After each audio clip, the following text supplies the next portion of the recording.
Welcome to this electronic display. You see, we have plenty we want to say. The month of October in Trinbago is known as the month of sweet Calypso. Calypso was here from the very start. It's part of our culture, it will never depart. So please watch this short video. It will teach you about the history of Calypso.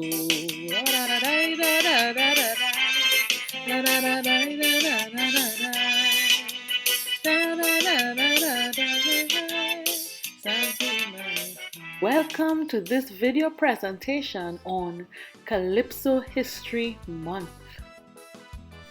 We will begin with a brief history of Calypso.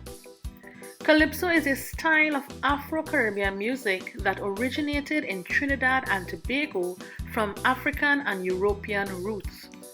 The roots of the genre lay in the arrival of enslaved Africans who, not being allowed to speak to each other, communicated through song. This forged a sense of community among the Africans who saw their colonial masters change rapidly, bringing French, Spanish, British, all styles of music into the island of Trinidad and Tobago. The French brought Carnival to Trinidad, and Calypso competitions at Carnival grew in popularity, especially after the abolition of slavery in 1834.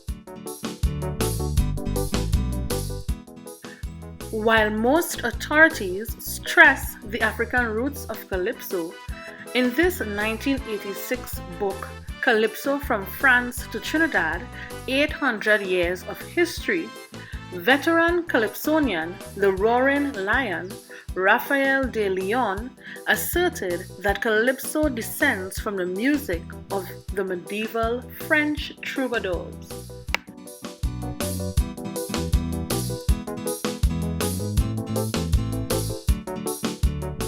Now let's venture a little deeper into the evolution of Calypso music and the rise of Calypso. Calypso has earned its place in history as a national folk song of Trinidad and Tobago and the music of the Caribbean after the emancipation of the slaves. However, even before emancipation, there is evidence that the art form had begun its growth. Errol Hill, the noted carnival historian, suggests that West African tribal songs were the precursor to the Calypso. Hollis Liverpool expands on this, adding that Calypso had its roots in the West African custom of the griot court singing. The griots usually sang songs of praise and were storytellers. According to Liverpool, Calypso contains characteristics of these West African songs, some of which are the percussive rhythmic beats, the call and response pattern, and even satire. Now let's move right ahead into the golden age of Calypso. The year 1914 was a milestone in the history of this great indigenous musical art form.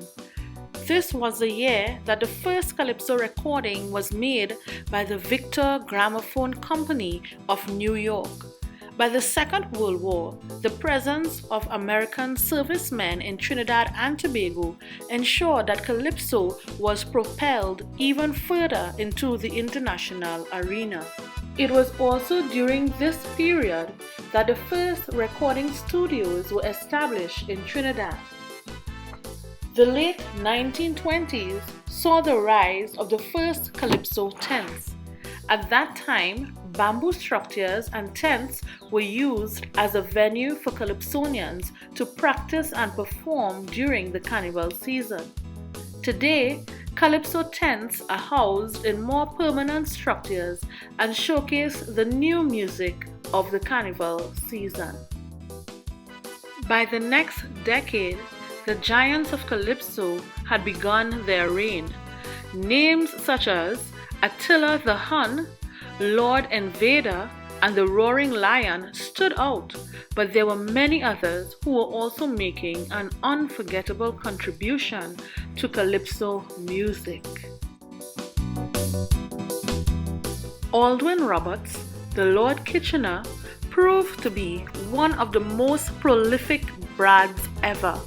He produced hundreds of calypsos from the 1940s until his death in 2001.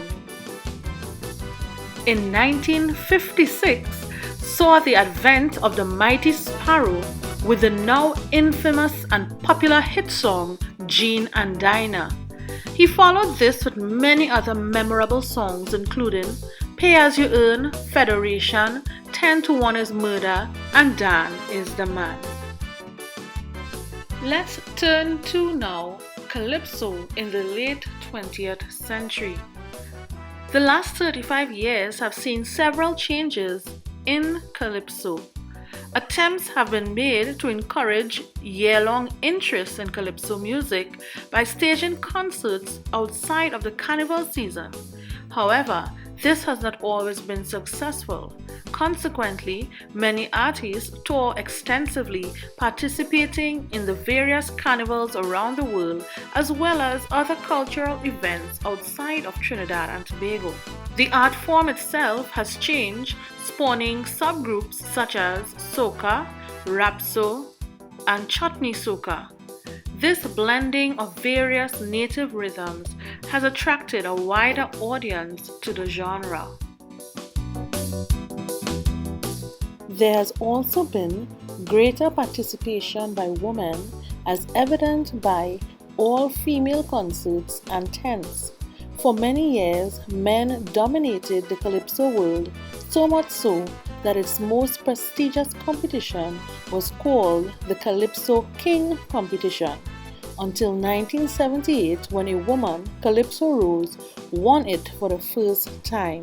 It was then renamed Calypso Monarch Competition. The soca genre emerged in the 1970s when Calypsonian Lord Shorty Garfield Blackman began experimenting with East Indian rhythms, fusing them with the Calypso beat.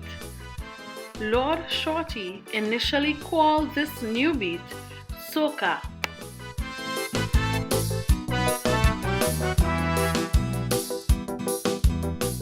Today, soca has become one of the most popular subgenres of Calypso, with its own subgroups such as chutney soca and raga soca. Its high-energy beat has attracted young and young at heart. Early practitioners such as Chris Tambu Herbert and Blue Boy, later known as Super Blue, have given way to a whole new generation of singers such as Iowa George, Marshall Montano, Destra Garcia, Fayen Lyons, just to name a few. Soca has survived the criticism of traditionalists and grown into a massive industry, effectively taking over the carnival party scene and the road march arena.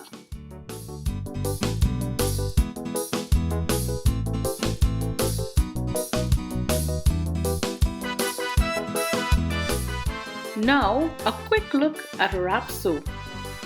Rapso is a style of poetry blended with calypso that expresses the experiences of everyday people. The late Lancelot Lane is one of the persons credited with the creation of this genre. His songs Blow Away and Get Off the Radio are among the first examples of recorded rapso music. In the 1980s, Brother Resistance, together with his group, the Network Rhythm Band, further developed this form of musical poetry. Some of his best known songs include Tonight is the Night, Ring the Bell, Mother Earth, and Hand Clapping Song. In recent years, other artists such as Tricanal, Kindred, and Black Lyrics have adopted this musical form. Rapso is a unique style of street poetry from Trinidad and Tobago, which draws on the musical experience of the Shango, Calypso, and rubber talk. Some have described it as soca poetry or poetry in soca, but the Rapso poet has resisted all such labels. Rapso is a term originally coined by the Network Rhythm Band of East Dry River, Trinidad and Tobago.